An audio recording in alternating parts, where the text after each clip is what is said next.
Class 10th chemistry से एक most important topic लेकर के आए हैं जो बोर्ड परीक्षा में पूछा जा सकता है। बहुत ही ज्यादा इम्पॉर्टेंट है। टॉपिक है सूचक या इंडिकेटर। चलिए सबसे पहले इसकी परिभाषा को समझाते हैं। तो किसी पदार्थ के अम्लीय या क्षारीय होने का पता लगाने के लिए जिस पदार्थ का प्रयोग किया जाता है या उपयोग किया जाता है उसे सूचक या इंडिकेटर कहते हैं।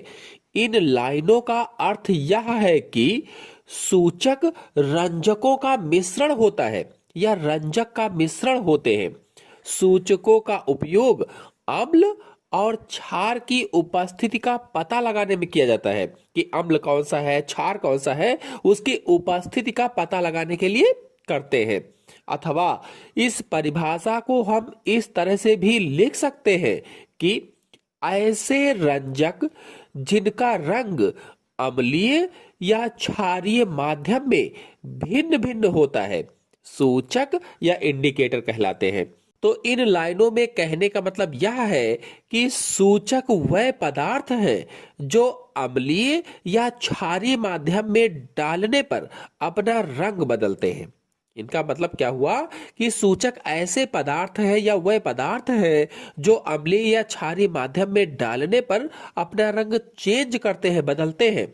सूचक जो होते हैं अम्लीय माध्यम में अलग अलग रंग दिखाता है या दिखाते हैं और सूचक क्षारीय माध्यम में अलग अलग रंग दिखाता है। इस प्रकार से हम कह सकते हैं कि सूचक के रंग परिवर्तन से किसी पदार्थ की अम्लीय या क्षारीय प्रकृति को पहचाना जा सकता है। इसका जो रंग परिवर्तन होता है, जो कलर चेंजेस होते हैं, यानी रंग परिवर्तन से किसी पदार्थ की अम्लीय या क्षारीय प्रकृति को पहचान सकते हैं या पहचाना जा सकता है। लिटमस, मेथिल ऑरेंज, फिनोप्थिलीन तीन प्रमुख सूचक हैं। अगर सूचक को उदाहरण के रूप में बताया जाए कि सूचक के उदाहरण क्या हैं, तो लिटमस है, मेथिल ऑरेंज है, फिनोप्थिलीन है। ये तीन प्रमुख सूचक हैं जो अम्ल या क्षार के परीक्षण में प्रयोग किए जाते हैं। इसीलिए इन्हें अम्ल क्षार सूचक भी कहा जाता है, अम्ल क्षार सूचक। और आपको बता दें, सूचक मुख्य रूप से तीन प्रकार के होते हैं। पहला प्राकृतिक सूचक या नेचुरल इंडिकेटर। तो इसके अंतर्गत लिटमस, हल्दी, लाल पत्ता गोभी, हाइड्रेंजिया आदि प्राकृतिक सूचक और कुछ फूलों की पंखुड़ियां जैसे पिटूनिया है, जेरेनियम है आदि प्राकृतिक अम्ल क्षार सूचक आते हैं और इनका प्रयोग अम्ल तथा क्षार के परीक्षण में किया जाता है। अम्ल और क्षार के परीक्षण में करते हैं। आपको बता दें, जो हल्दी है, हल्दी उदासीन विलयन में पीली हो जाती है और क्षारीय विलयन में लाल हो जाती है। इसी कारण सफेद कपड़े पर लगे हल्दी के दाग साबुन से रगड़ने पर लाल भूरे हो जाते हैं, रेड ब्राउन हो जाते हैं, क्योंकि साबुन विलयन क्षारीय होता है। आपको बता दें कि अम्लीय विलयन में नीला लिटमस लाल हो जाता है। अगर अम्लीय विलयन है तो उसमें नीला लिटमस लाल हो जाएगा। जैसे नींबू या संतरे के रस में नीला लिटमस पेपर डुबोने पर लाल हो जाता है, बिल्कुल वैसे ही अम्लीय विलयन में नीला लिटमस लाल हो जाता है। इसी प्रकार से क्षारीय विलयन में लाल लिटमस नीला हो जाता है। अगर क्षारीय विलयन है तो लाल लिटमस नीला हो जाएगा। अब दूसरा प्रकार है संश्लेषित सूचक या कृत्रिम सूचक यानी सिंथेटिक इंडिकेटर। तो इसके अंतर्गत मेथिल ऑरेंज है, फिनोप्थिलीन है, मेथिल रेड है, फिनॉल रेड है आदि संश्लेषित सूचक है। इन्हें प्रयोगशाला में बनाया गया है, इसलिए इनको संश्लेषित सूचक या कृत्रिम सूचक कहा जाता है। ये प्रकृति में नहीं पाए जाते हैं या प्राकृतिक रूप से नहीं मिलते हैं।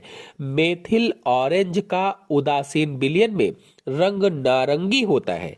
अगर उदासीन विलयन में इसको देखा जाए तो रंग नारंगी होता है, जबकि अम्लीय विलयन में लाल होता है और क्षारीय विलयन में पीला होता है। इसी प्रकार से फिनोप्थिलीन का उदासीन तथा अम्लीय विलयन में रंग रंगहीन होता है, कलरलेस होता है, जबकि क्षारीय विलयन में गुलाबी होता है।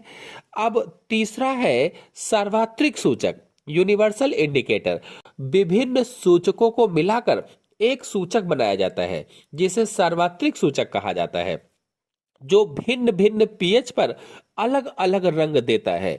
कोलथोप एक सार्वत्रिक सूचक है। कोलथोप, आपको बता दें कि सार्वत्रिक सूचक को लिटमस की भांति विलयन या पेपर के रूप में प्रयुक्त किया जा सकता है।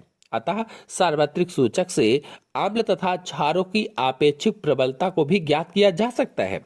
चलिए जानते हैं कि सूचक का प्रयोग क्या है।